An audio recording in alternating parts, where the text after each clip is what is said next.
Hello students, पिछली class में हमने प्रस्ताव पढ़ा था संस्कृत भाषाया महत्वम, संस्कृत भाषा का महत्व। आज हम पढ़ेंगे परोपकार। परोपकार किसे कहते हैं?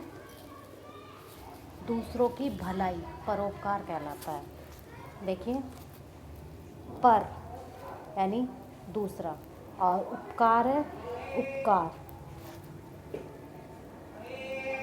पर धन उपकार है, दूसरों पर किया गया उपकार, यानी दूसरों की भलाई के लिए जो कार्य किया जाता है उसे परोपकार कहते हैं।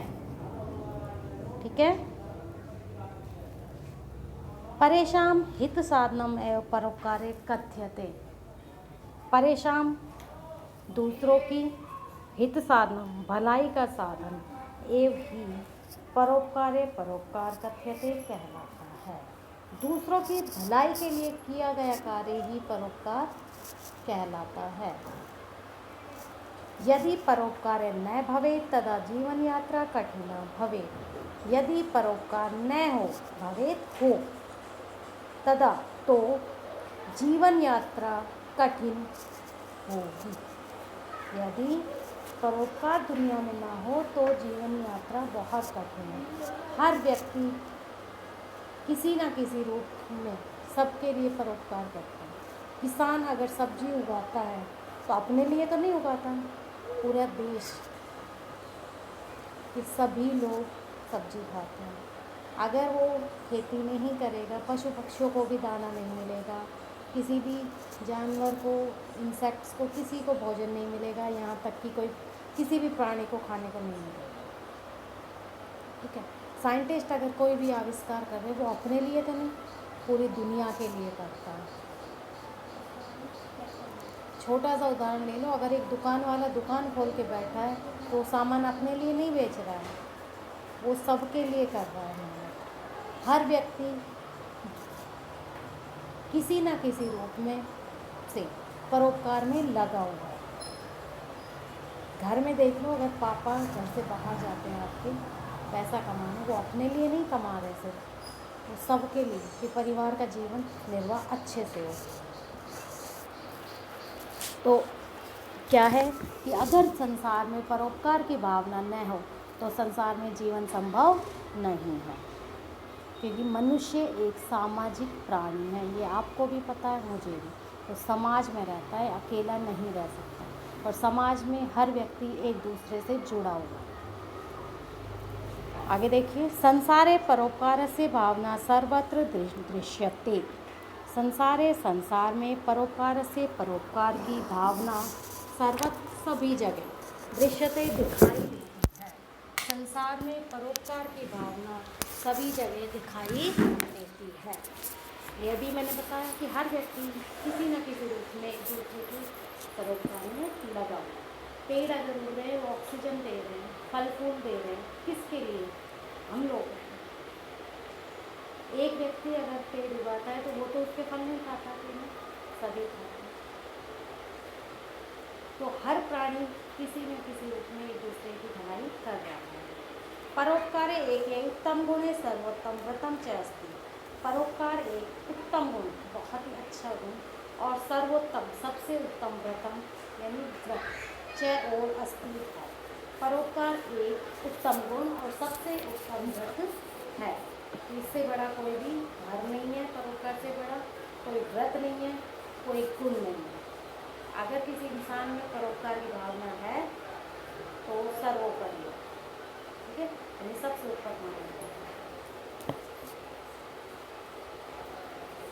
परोपकारे मनुष्य से हृदय भातृत्व भावना भक्ति भाव दया च जायते। परोपकारेण परोपकार से, इसमें देखो परोपकारेण, इसमें तृतीया विभक्ति है एक वचन, और परोपकार से इसमें षष्ठी विभक्ति का एक वचन है। वृतम, इसमें भी पुल्लिंग नपुंसक लिंग की प्रथमा विभक्ति का एक वचन है। ठीक है, ये चीज़ आप ध्यान रखा। मनुष्य से, मनुष्य के हृदय हृदय में, इसमें सप्तमी विभक्ति है। भातृत्व भाईचारे की भावना, भावना भक्ति भाव है, भक्ति का भाव, दया, जय और जायते उत्पन्न होते हैं, पैदा होते हैं। परोपकार से मनुष्य के हृदय में भाईचारे की भावना, भक्ति भावना और दया की भावना पैदा होती है। मनुष्य बहुत कुछ सीखता है परोपकार से, यानी एक दूसरे की भलाई करेगा, एक दूसरे पे दया करेगा। अब हम मान लो एक कुत्ता या गाय आ जाता है हमारे घर के सामने, तो हम उसे रोटी देते हैं, तो ये दया की भावना है। एक भक्ति का गुण भी लगा लो, कैसे कि गाय को रोटी देना शुभ माना जाता है हिंदू धर्म में, क्योंकि गाय कहा जाता है कि गाय में 36 करोड़ देवी देवता विराजमान होते हैं। अगर तुम डेली प्रतिदिन सुबह एक रोटी गाय को देते हो तो इसका मतलब आपने अपने सभी देवी देवताओं को खुश कर दिया, ये कहा जाता है। और ये है कि हिंदू धर्म में गाय को सबसे अच्छा मानते हैं। और जब हम एक दूसरे की भलाई करते, परोपकार का काम करते, किसी के लिए, तो भाईचारे की भावना भी बनती है। जब हम किसी की कोई भलाई करते हैं तो आपस में भाईचारे का गुण भी उत्पन्न होता है, एक साथ रहने की भावना आती है। ठीक है। शास्त्रेषु परोपकारस्य बहु महत्वं वर्णितमस्ति। शास्त्रेषु सप्तमी विभक्ति बहुवचन, शास्त्रों में परोपकार की का बहुत महत्व वर्णन किया गया है। ये शास्त्रों में परोपकार का बहुत अधिक महत्व, परोपकार के महत्व का बहुत ही वर्णन किया गया है। बहुत से देवी देवता ऐसे थे पहले जिन्होंने परोपकार के लिए बहुत कुछ किया। बहुत महापुरुष ऐसे थे जिन्होंने परोपकार के लिए, देश की भलाई के लिए, किसी भी व्यक्ति की भलाई, प्राणी की भलाई के लिए अपने प्राणों तक को न्यौछावर कर दिया। राजा हरिश्चंद्र की कहानी तुमने सुनी होगी। उसने एक सपना ही देखा कि अपना दान दे, अपना सब कुछ राज्य दान दे दिया, तो लेकिन उस चीज़ को उसने अपने सत्यता के लिए सब कुछ दान देकर वो चला गया। राजा शिवी की कहानी सुनी होगी कि कबूतर की रक्षा के लिए उन्होंने अपने शरीर का मांस दे दिया।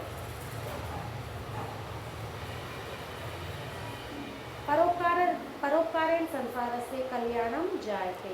परोपकार से संसार का कल्याण होता है। एके परोपकारे एव अस्मिन् संसारे अनश्वरे। एक परोपकार ही अस्मिन इस संसारे, संसार में, अनश्वर है, अनश्वर है, यानी कि जो नष्ट नहीं होता कभी। सब चीज़ इस संसार में ऐसी है जो नष्ट हो जाएगी, रुपए, पैसा, मकान, सब कुछ।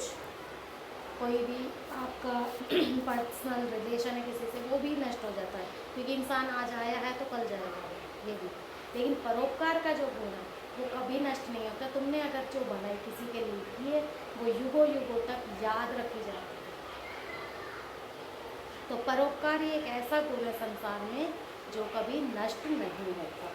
ये युगांत पर्यंतम यशे प्रसूते, जो ये मीन्स जो युगांत पर्यंतम, युगों युगों तक, यशे प्रसिद्धि प्रसूते दिलाता है, जो युगों युगों तक प्रसिद्धि दिलाता है। जैसे अभी मैंने बताया कि बहुत से महापुरुष ऐसे थे जिन्होंने परोपकार के लिए इतने कार्य किए, जिनको कि हम आज भी याद करते हैं।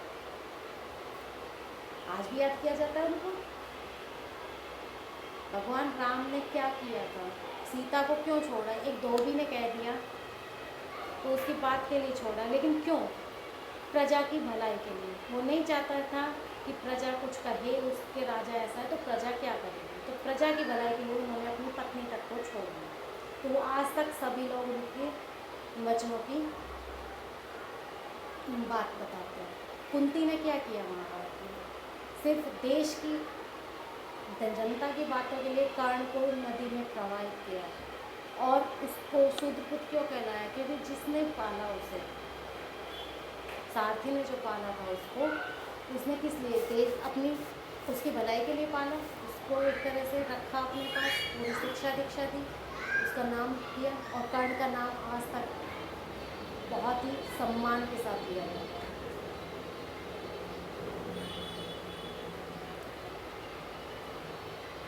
परोपकाराय वहन्ति नदे, परोपकाराय दुहन्ति गावे, परोपकाराय फलन्ति वृक्षा, परोपकाराय सत्तां विभूत्य। परोपकाराय, परोपकार के लिए, वहन्ति बहती है, नदे नदियाँ, परोपकार के लिए नदियाँ बहती हैं। नदी अपना जल खुद तो नहीं पीती, सिंचाई में काम आता है, हम लोग पीते हैं, सभी प्राणी के काम आता है। परोपकाराय दुहंती गावे, गावे गाय, परोपकार के लिए गाय दूध देती है। गाय अपना दूध खुद नहीं पीती, परोपकार के लिए ही देती है, सबके भलाई के लिए देती है। परोपकाराय फलंती वृक्ष, परोपकार के लिए वृक्ष फल देते हैं। परोपकाराय सत्ताम विभूते, परोपकार के लिए जो महान विभूतियाँ महापुरुष लोगों ने जितने भी कार्य किए वो परोपकार के लिए किए। महापुरुषों की ये मानना था कि वसुधैव ही कुटुंबकम, कि पूरी पृथ्वी ही हमारा परिवार है।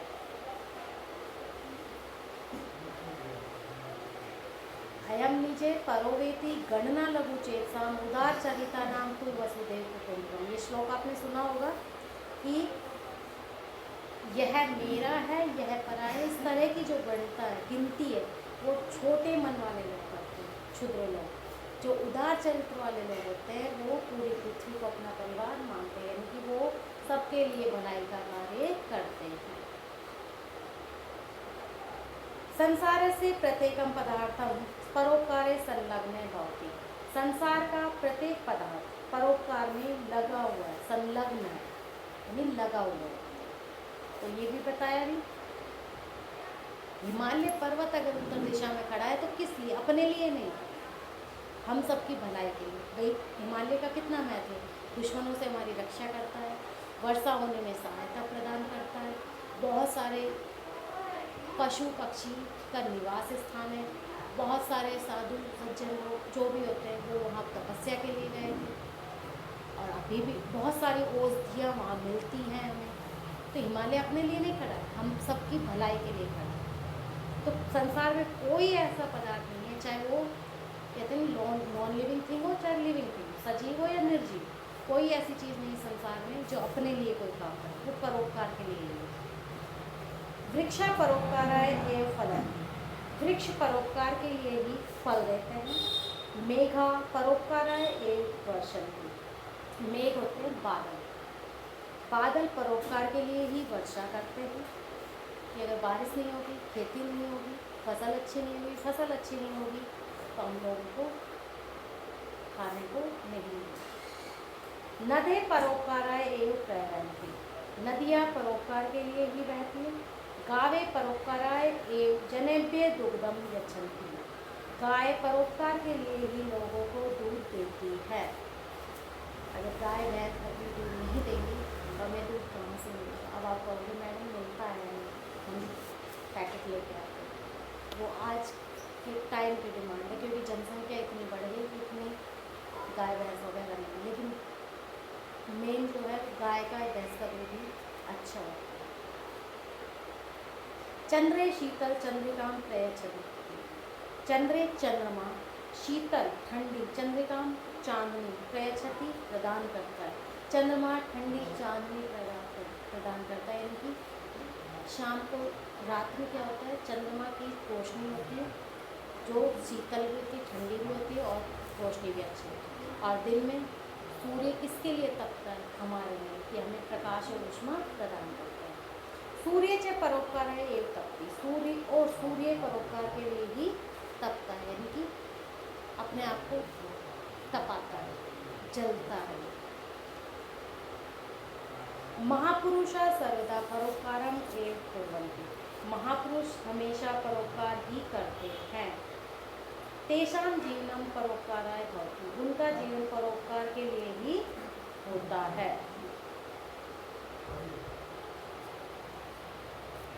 भारतवर्षे अनेका परोपकारिणे पुरुषा एवं, भारतवर्ष में अनेक परोपकारी पुरुष हुए, कौन हुए?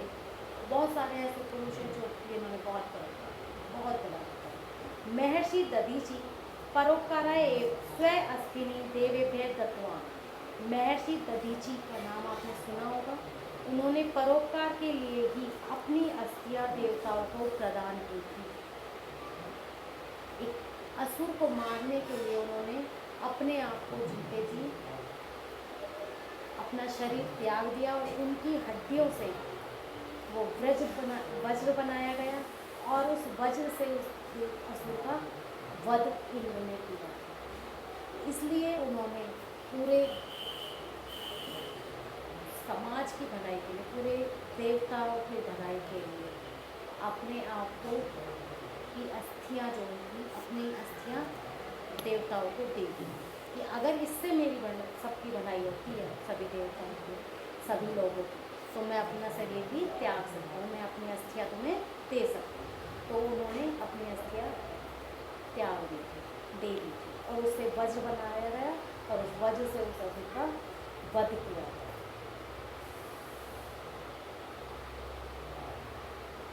महाराज शिवी अपनी कपोतस्य रक्षाय स्वयमासम शयनाय अयच्छ। महाराज शिवी ने भी कबूतर की रक्षा के लिए अपना मांस कुत्ते को दिया। शयनाय कुत्ता, कुत्ते के लिए कि महाराज शिवी ने भी अपनी कबूतर की रक्षा के लिए कुत्ते को अपने शरीर का मांस दे दिया। इसमें भी कुत्ता और कबूतर दोनों देवता ही थे जो कि उनका रूप रख के आए थे। तो कुत्ते ने एक कबूतर को घायल किया, वो उसे मारकर खाना चाहता था, लेकिन महाराज शिवी ने कहा कि तुम इसे नहीं खा सकते, मैं इसे बचा। तो कुत्ते ने कहा ठीक है, तुम इसके बदले का मांस मुझे दे दो। तो महाराज शिवी ने कहा कि कुत्ते ने कहा कि नहीं, मैंने इसको शिकार किया तो मैं इसे खाऊंगा। तो शिवी ने कहा कि नहीं, तुम जितना इसका वजन है कबूतर का उतना मांस मेरे शरीर का ले सकते हो। लेकिन वो देवता थे, वो उसे की परीक्षा लेने आए थे, तो उन्होंने अपने आप के शरीर का मांस धीरे धीरे काट के तराजू में रखना शुरू किया कबूतर के बराबर। इस तरह उन्होंने अपने आप को पूरे को तराजू में रख दिया। लेकिन एक कबूतर की रक्षा के लिए उन्होंने अपने प्राणों की चिंता नहीं की। अतः परोपकार कठिन मार्ग अस्ति। इसलिए कहा जाता है कि परोपकार का मार्ग बहुत कठिन है कि उन्होंने अपने प्राणों की आहुति देकर सबकी रक्षा की। किंतु शांति के लिए, कल्याण से कल्याण का, सुख से सुख का, सर्वोत्तम साधनम अस्ति, सबसे उत्तम साधन है। कि परोपकार कठिन मार्ग है, लेकिन शांति के लिए, कल्याण के लिए और सुख के लिए सबसे उत्तम साधन है, क्योंकि परोपकार से सबकी भलाई होती है। तो इसलिए हमें भी परोपकारी बनना चाहिए, परोपकार का गुण सब में होना चाहिए, हमें दूसरों की भलाई करनी चाहिए। ठीक है, तो आप इस प्रस्ताव को अपनी फेयर नोटबुक में लिखेंगे, अच्छे से पढ़कर इसको याद करेंगे। ठीक है, थैंक यू स्टूडेंट्स।